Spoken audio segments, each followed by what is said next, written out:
The Galactic Council's emergency quarantine just failed because Emma Johnson walked through the biocontainment field like it was a summer breeze and hugged the most lethal organism in known space.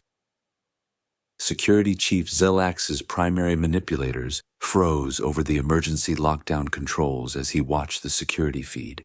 The human female, the Deathworlder they'd hired as a medical volunteer 3 cycles ago, had just entered containment level Omega, the one with the red warning symbols, the one that required 3 biometric clearances and a council authorization code, the one she absolutely, definitively should not have been able to access.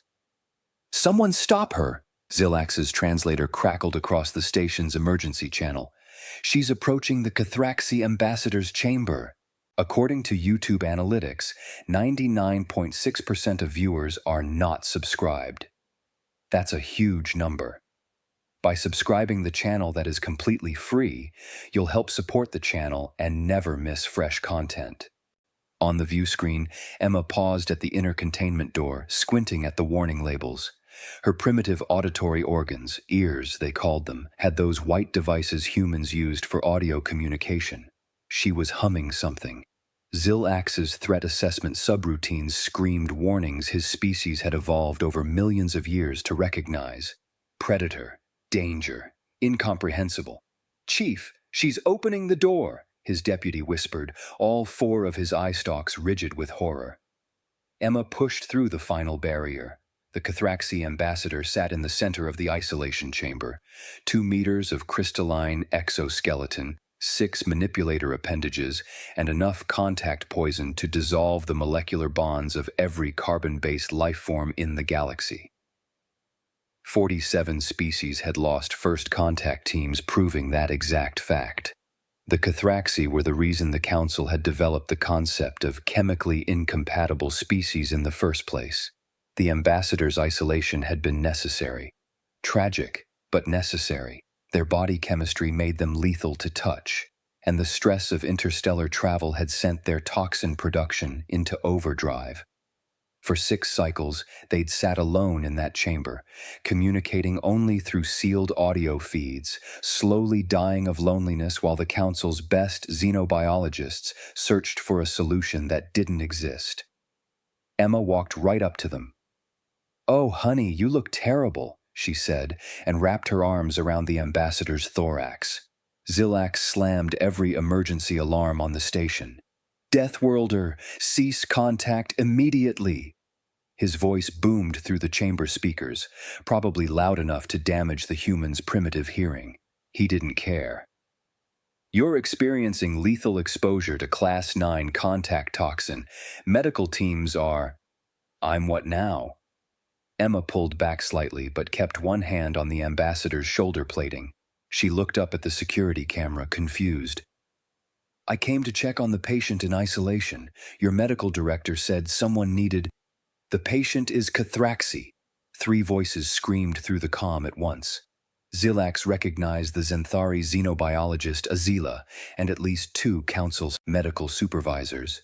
"They emit contact poison that dissolves organic matter on a molecular level." Emma blinked. Her facial features did that thing humans did when processing information. Eyebrows rising, head tilting. "Oh, the chemical thing." "Yeah, I felt it. Kind of tingly." She looked back at the ambassador, who had gone completely still. "Is that what's wrong? Are you having a reaction to something?" "The human should be dead," Azila whispered through the comm, her voice breaking. "She should be a puddle of component molecules. The Cathraxi ambassador is reading at maximum toxin production. Maximum. Those levels dissolved as Zenthorian in 4 seconds. They're pure crystalline silicon." On the screen, Emma was adjusting the ambassador's position, her hands moving over their exoskeleton with the casual confidence of someone who had no idea they were doing the impossible. "You're freezing," she said. "When's the last time someone adjusted your environmental controls?" The Cathraxi ambassador's manipulators trembled. A sound emerged from their chamber, a harmonic frequency Zillax had never heard from their species. "Chief," his deputy said quietly, "the ambassador is crying." Zilax abandoned the security station and ran. His species wasn't built for speed, but terror provided excellent motivation. He reached the observation deck outside containment level Omega just as Azila materialized from the transport pad, her emergency hazmat suit already sealed. Through the transparent aluminum barrier, they watched Emma pull a thermal blanket from her medical kit, her unauthorized medical kit that she'd somehow brought into maximum containment, and drape it over the Cathraxi ambassador's shoulders. "This is impossible," Azila breathed. She was already running scans, her handheld device painting the air with holographic data. Her cellular structure should be breaking down. The Cathraxi's toxin works by disrupting hydrogen bonds. Humans are 60% water. She should be vapor. "What are her readings?" Zilax demanded. "Normal, completely, impossibly normal." Azila's manipulators shook. Elevated heart rate, probably from walking, slight increase in skin temperature. Her cells are intact. They're not even damaged. It's like the toxin isn't affecting her. "Could our sensors be malfunctioning?" "I'm reading the ambassador directly. Toxin production at 94%. That's higher than when we first quarantined them." Azila looked up at him, her optical organs wide. "Zilax, at those levels, the ambassador could kill a Dreadnought-class warship's entire crew through sealed environmental systems. The human is touching them with bare skin." Inside the chamber, Emma was talking. The audio feed caught her voice, warm and conversational. "So they just stuck you in here alone for 6 months? That's awful. No wonder you're stressed." She patted the ambassador's manipulator appendage, the one that had accidentally killed 3 medical technicians during the initial isolation. "I'm Emma, by the way. I'm a hospice nurse from Earth. I usually work with people who are, well, who need someone to sit with them, make them comfortable." The Cathraxi ambassador's harmonic crying intensified. They managed to shape words through their distress. "You should not be here. I am dangerous." Chuckles. "Yeah, they mentioned something about that." Emma settled down on the floor next to them, cross-legged, completely casual. "But honestly, I've handled bedpans that were way more dangerous than some tingling sensation. You should see what happens in a hospital during flu season. That's biological warfare." "The human is insane," Zilax muttered. "Chief, the toxin readings are fluctuating," his deputy called from the security station. "The ambassador's production levels are dropping, down to 89%, 85%. They're still declining." Azila's entire body went rigid. "That's impossible. Cathraxi toxin production is involuntary. It's a stress response they can't control. That's why we had to quarantine them in the first place. Their isolation stress kept the levels dangerously high, but exposure to other species would be lethal." "Apparently the Deathworlder didn't read that memo," Zilax said grimly. He opened the emergency channel. "This is Security Chief Zilax. I need Chief Galactic Biologist Kael'thas on station immediately. We have a situation that's—" He paused, watching Emma show the ambassador something on her personal data pad, both of them looking at what appeared to be images. "Unprecedented." Kael'thas arrived within the hour, along with a full xenobiology response team. They set up equipment on the observation deck, scanning everything, while Emma continued to sit with the ambassador, completely oblivious to the scientific panic happening outside. "Explain to me again how the human is alive," Kael'thas said. His species was one of the Council's oldest, and his voice carried the weight of 40,000 years of accumulated biological knowledge. Knowledge that was currently being violated. Azila brought up her data. The Cathraxi ambassador's contact toxin is a complex protein chain that disrupts molecular bonds on contact. It's not acidic or caustic. It literally breaks apart the atomic structure of organic compounds. Water molecules, carbon chains, anything with hydrogen bonding. The human should be experiencing catastrophic cellular breakdown. But she's not.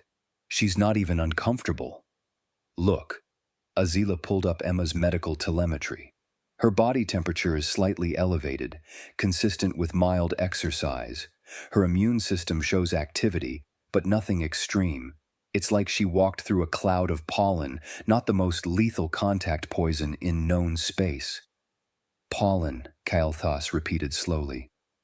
It's an earth plant reproductive mechanism that causes minor immune responses in some humans, Azila explained.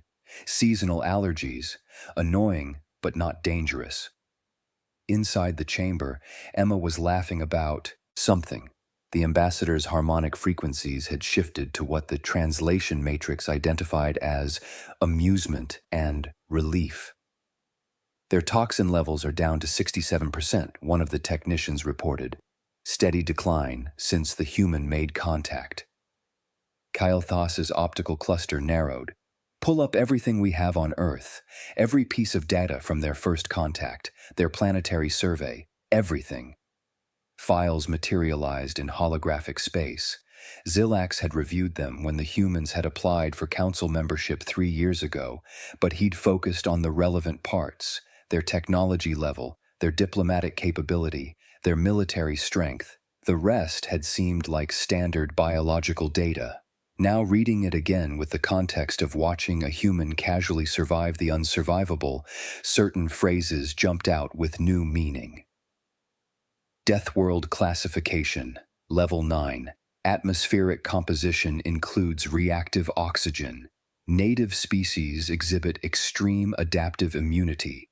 Planetary ecosystem characterized by aggressive competition and rapid evolution. Humans coexist with billions of microorganisms, including potentially lethal bacteria and viruses. Average human body hosts approximately 38 trillion bacterial cells. By the Council's mercy, Kael'thas whispered. We've been looking at this backwards. What do you mean? Zilax asked. When we classified Earth as a death world, we focused on it being dangerous to humans. Deadly weather, tectonic instability, aggressive predators, diseases. We thought the classification meant they'd survived in spite of their planet trying to kill them. Kael'thas gestured at the data. But look at this. They don't just survive those conditions. They've evolved to thrive in an environment where everything, bacteria, viruses, plants, animals, even the air itself, is constantly trying to break them down. Azila was reading faster now, her manipulators flying over the controls. Their immune system, it's not just defensive, it's adaptive, real-time adaptive. They encounter new threats and develop responses during exposure. The Cathraxy toxin breaks molecular bonds, Kael'thas continued, his voice gaining intensity. The human's body is treating it as an invasive foreign agent. Her immune system is probably creating localized antibodies or cellular repair mechanisms as we speak. Not because she's resistant to the toxin, but because her body has millions of years of evolution teaching it to fight back against anything that tries to break it down. So she's not immune, Zilax said slowly. She's just healing faster than the toxin can damage her. Essentially, and providing the ambassador with the one thing we couldn't, social contact without fear. Look at the toxin levels. The ambassador isn't consciously controlling them, but Emma's presence, her complete lack of fear or discomfort, is reducing their stress response. The feedback loop that kept them dangerously toxic is breaking. On the screen, Emma was showing the ambassador pictures from her datapad. This is my cat, Mr. Whiskers. He's an absolute menace, but I love him. And this is my mom. She's asking when I'm coming home for dinner. I keep telling her I'm literally in space, but she thinks that's just an excuse. The Cathraxy ambassador's harmonic tones were almost happy. Your maternal unit does not accept your occupational location. Right, laughs parents, man. They're the same everywhere, I guess. Zilax found himself doing something he rarely did, questioning protocols that had stood for thousands of cycles. We quarantined the ambassador to protect the station population, to protect them from their own biology, but in doing so, we isolated a social species into a stress spiral that made them more dangerous, Azila finished. The loneliness increased their stress, which increased their toxin production, which made them more dangerous, which required more isolation. We created the problem we were trying to solve. And the human walked in and broke the cycle by being too biologically resilient to care, Kael'thas added. He made a sound that might have been laughter or horror. The translator couldn't quite decide. She treated a Class 9 contact toxin like seasonal allergies. Toxin levels now at 52%, the technician reported.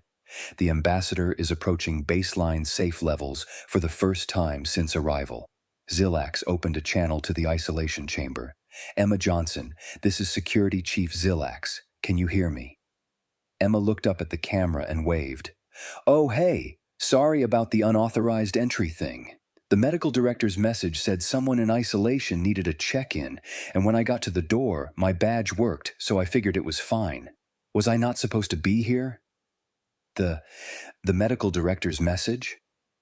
Yeah, hold on. Emma pulled up her datapad, scrolling. Here. Emma, patient in containment level Omega requires medical evaluation. Your clearance has been temporarily upgraded. Please see to their needs. Is there a problem? Zilax and Azila exchanged looks. Did you send that message? He asked. Not me, Azila said, but I know who probably did. They both looked at Kael'thas, who had the distinct appearance of someone trying very hard to look innocent. I may have suggested to Medical Director Vorn that the human's unique physiological traits made her ideally suited for certain high-risk patient interactions. I may have also provided him with the appropriate authorization codes. You sent a human into lethal containment as an experiment? Zilax's voice rose sharply. I sent a Deathworlder with adaptive immunity into a situation where traditional approaches had failed for 6 cycles. Yes, Kael'thas gestured at the screen. And I was right. Look at them. Emma had convinced the ambassador to try some Earth food. Apparently, she'd brought snacks in her medical kit. They were attempting to figure out if Cathraxi could safely consume something called crackers. The ambassador's toxin levels had dropped to 45%. This is still incredibly dangerous, Zilax protested. For anyone except a human, yes. For Emma? Kael'thas pulled up her biological scans. Her body has already adapted. Look at her cellular structure in areas of prolonged contact with the ambassador's exoskeleton. She's developing localized resistance. Another hour and the toxin probably won't affect her at all. Her immune system is learning. That's horrifying, Azila whispered. That's humanity, Kael'thas corrected. We invited a species onto the galactic stage that evolved in an environment so hostile that lethal toxins register as mild irritants. Do you know what they call the deadliest organism on their planet? Mosquitoes. Tiny flying insects that spread diseases, billions of them. They've been fighting biological warfare since before they discovered fire. Zilax sat down heavily. His entire career had been built on security protocols, threat assessment, containment procedures. All of it assumed certain biological constants. Those constants were being casually violated by a human who'd brought snacks to a medical call. Chief, his deputy called. The council's medical board is requesting an emergency session. They want to know why a human is in direct contact with the Cathraxi ambassador, and why said ambassador is still alive and apparently happy? Tell them we're experiencing a paradigm shift in xenobiological threat assessment, Zilax said tiredly. And someone get me a complete file on human medical practices. If their nurses are this catastrophically competent at ignoring danger, I need to know what their actual doctors are capable of. The emergency council session lasted 4 hours. Zilax watched through the observation window as Emma continued sitting with the ambassador, occasionally checking what she called vital signs with her primitive medical scanner, mostly just talking. About Earth, about her job, about how her last patient had been a 94-year-old man who'd spent his final weeks teaching her how to play poker. He cheated outrageously, Emma was saying, laughing, but he was dying, and it made him happy, so I let him win. Sometimes the medical stuff isn't the most important thing, you know? Sometimes people just need someone to sit with them, to remind them they're not alone. The ambassador's harmonic tones were steady now. Your occupation involves death acceptance? Kind of. Hospice cares about quality of life when cure isn't possible. We make people comfortable, help them not be scared. And yeah, sometimes that means being with them at the end. But it also means making sure they're not lonely, that they're not in pain, that they have dignity. We have no equivalent, the ambassador said quietly. When Cathraxi reach end of life, we return to the crystalline caves alone. It is traditional. That sounds awful, Emma said bluntly. Being alone when you're scared or sick Or dying? That's the worst part of my job, when someone has to be alone because they have no family or their family won't come. Nobody should have to be alone like that. There was a long pause. Then, I have been alone for 6 cycles. I know, honey. I'm sorry. That's going to change now, I promise. In the observation deck, Kael'thas cleared his throat. The Council has reached a decision. They're authorizing a complete revision of the hazardous species containment protocols. Specifically, he pulled up the official document. They're creating a new classification, Universal Compatibility Mediators. For humans? Azila asked. For any species that demonstrates the ability to safely interact with otherwise incompatible species. Currently, that's just humans. Turns out, when your planet spends 4 billion years trying to kill you, you develop some useful resistance traits. They're also requesting human medical volunteers for 17 other isolation cases, Zilax added, reading his own briefing. Species we've had in quarantine for cycles because they're toxic, radioactive, or otherwise dangerous to standard council species. Apparently, if Deathworlders can shrug off Cathraxi contact poison, there's a whole list of incompatible species we might need to reconsider. The Velkari emit electromagnetic pulses that scramble neural tissue, Azila mused. But humans already live in EM fields from their technology. The Shiraks have acidic exoskeletons, but human stomach acid is nearly as corrosive. The Krithians are radioactive, but humans survived atomic weapons and still generate nuclear power.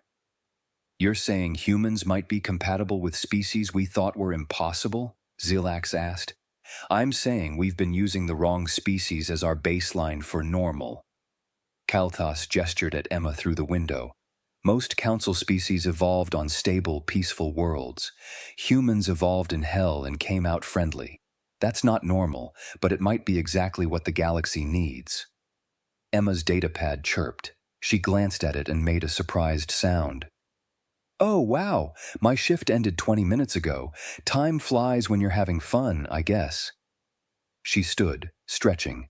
Ambassador, I need to head out, but I'll be back tomorrow, okay? Same time? The Cathraxi ambassador reached out with one manipulator, gently touching Emma's hand. Their toxin levels were at 38%, officially classified as baseline safe for their species. You will return? Of course. I brought cards. Figured we could play poker tomorrow if you want. I'll teach you how to cheat. Emma grinned. Fair warning, though. I'm bringing cookies. My mom's recipe. They're probably not compatible with your biology, but they smell great, and that's half the experience. I do not understand cookies, but I am pleased you will return. Emma packed up her medical kit, humming again. As she headed for the chamber exit, she paused and looked up at the security camera. Hey, whoever's watching, can someone update the environmental controls in here? It's way too cold for the ambassador, and maybe some different lighting. This harsh white stuff is depressing. They need something warmer, more amber spectrum. We'll see to it, Zilax managed. Cool, thanks. Emma waved and left, pulling out her personal communicator as she walked. Her voice faded down the corridor. Hey, Mom. Yeah, I know I'm late calling. Work was weird today. No, weirder than usual. I'll explain when No, I can't come to dinner tonight. I'm literally in space. Mom, that's not an excuse. The observation deck was silent for a long moment. I need to update approximately 4,000 cycles of security protocols, Zilax said finally.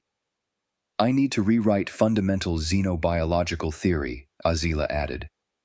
I need a drink, Kael'thas said, and to compose a very carefully worded message to the Human Council, explaining why we're requesting several hundred more of their medical personnel, because if that's what their nurses are like— Don't finish that thought, Zilax muttered.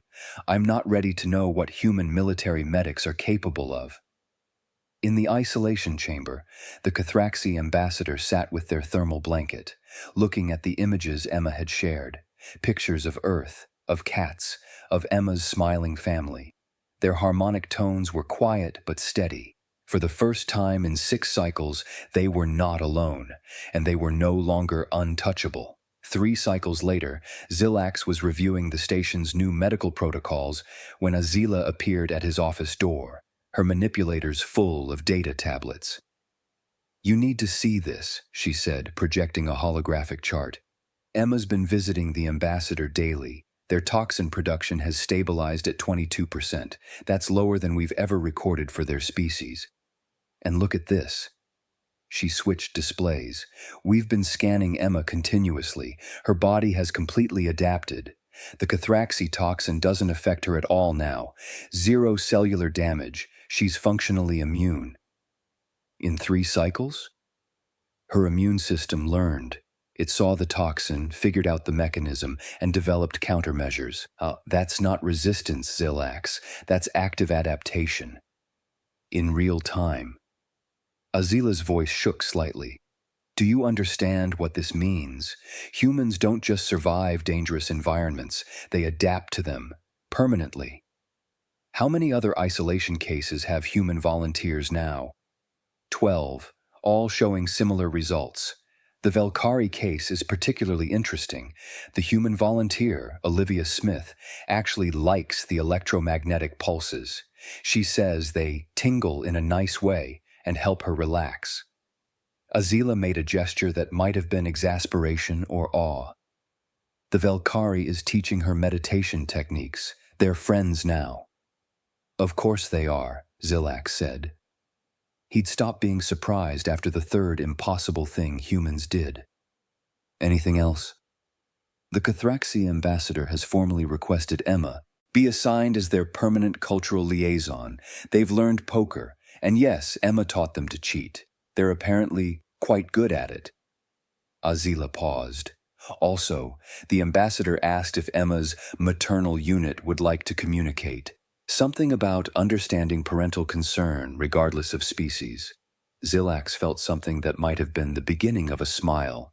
Schedule it. If Mrs. Johnson wants to know why her daughter won't come home for dinner, she can ask the ambassador directly.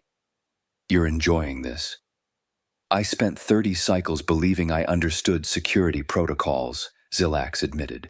Humans have taught me that sometimes the most dangerous option is isolation, and sometimes the safest option is a Deathworlder with a kind heart and no sense of self-preservation. He pulled up Emma's file. She's requested 3 weeks leave next month, family reunion on Earth. The ambassador is devastated. Are we letting her go? Of course, but I'm also authorizing the ambassador's first off-station visit. They'll be attending the reunion as Emma's guest. Zilax made a notation in the file. If humans can survive touching a Cathraxi can survive meeting Mrs. Johnson. Probably, Azila laughed, a harmonic sound her species made when the universe exceeded expectations. You think Mrs. Johnson is more dangerous than contact poison? I think, Zilax said carefully, that any species capable of producing Emma Johnson should be approached with respect, caution, and possibly cookies, just to be safe. Emma sat in the ambassador's chamber, no longer isolation, just their quarters now, dealing cards for another round of poker. Her mom's latest care package had included actual homemade cookies, and while the ambassador couldn't eat them, they'd agreed the smell was pleasant and reminiscent of crystalline cave minerals. So, Mom wants to know if you're coming to the reunion, Emma said, discarding 2 cards. She's very excited to meet an actual alien. I should warn you, She's going to ask approximately 10,000 questions and try to feed you things. It's what she does. I have been alone for 6 cycles, the ambassador said, their harmonic tones warm. The prospect of excessive questions and food offerings is appealing. Your bet. Emma grinned and pushed forward a pile of chips. All in. And yeah, I figured you'd like it. Fair warning, though. You're going to meet my entire family, all of whom are going to treat you like the most interesting thing that's ever happened to our backwater Deathworld. Because you are. Your planet is not backwater. It is simply extremely hostile. Laughs. You say that like it's a compliment. After meeting you, Emma Johnson, I believe perhaps it is. Outside the quarters, Zelax made his rounds. The station was different now, busier, more chaotic, full of species who'd been isolated for cycles finally mingling with humans who were too biologically resilient to care about the danger. In the rec room, a Velkari was teaching a group of human volunteers their meditation techniques, while electromagnetic pulses that would scramble most species' neurons helped the humans relax. In Medical Bay 3, Olivia Smith was having an animated discussion with a Shrax about acid resistance while literally shaking hands with them. Their corrosive exoskeleton left her skin slightly red but otherwise unharmed. It was chaos. It was unprecedented. It violated approximately 4,000 cycles of established safety protocols. It was, Zelax had to admit, probably the best thing that had ever happened to the Council. The Deathworlders had arrived, and the Untouchable were untouchable no more. Somewhere in the station, Emma's communicator chimed with another message from her mother. Something about bringing the ambassador to dinner early so Mrs. Johnson could make sure they're comfortable, and explain about the casserole. The Cathraxi ambassador, who had survived 6 cycles of isolation and toxin-induced loneliness, who had been deemed too dangerous for contact with any known species, carefully composed a response. Dear Mrs. Johnson, I would be honored to arrive early. Please tell me more about casserole. Is it similar to poker? Emma has taught me to cheat. With affection, Ambassador Cathelix. Mrs. Johnson's response arrived within minutes. Honey, I already love you. See you next month. Bring an appetite. Jane. In the observation deck, Azila pulled up the latest data on human-alien interaction success rates. The numbers were extraordinary. Impossible. Exactly what she'd learned to expect. Kael'thas was right, she said to Zelax. We needed the Deathworlders. We just didn't know it yet. We needed Emma Johnson to hug the most lethal organism in known space and ask if they needed a blanket, Zelax corrected. Same thing, I suppose. They watched Emma teach the ambassador another card trick, both of them laughing, human laughter and Cathraxi harmonic joy, incompatible by every standard the Council had developed over millennia, except they weren't incompatible at all. They just needed someone too stubborn and kind to care about the rules. Someone from a death world where the only rule was survive. And maybe, just maybe, help others survive too.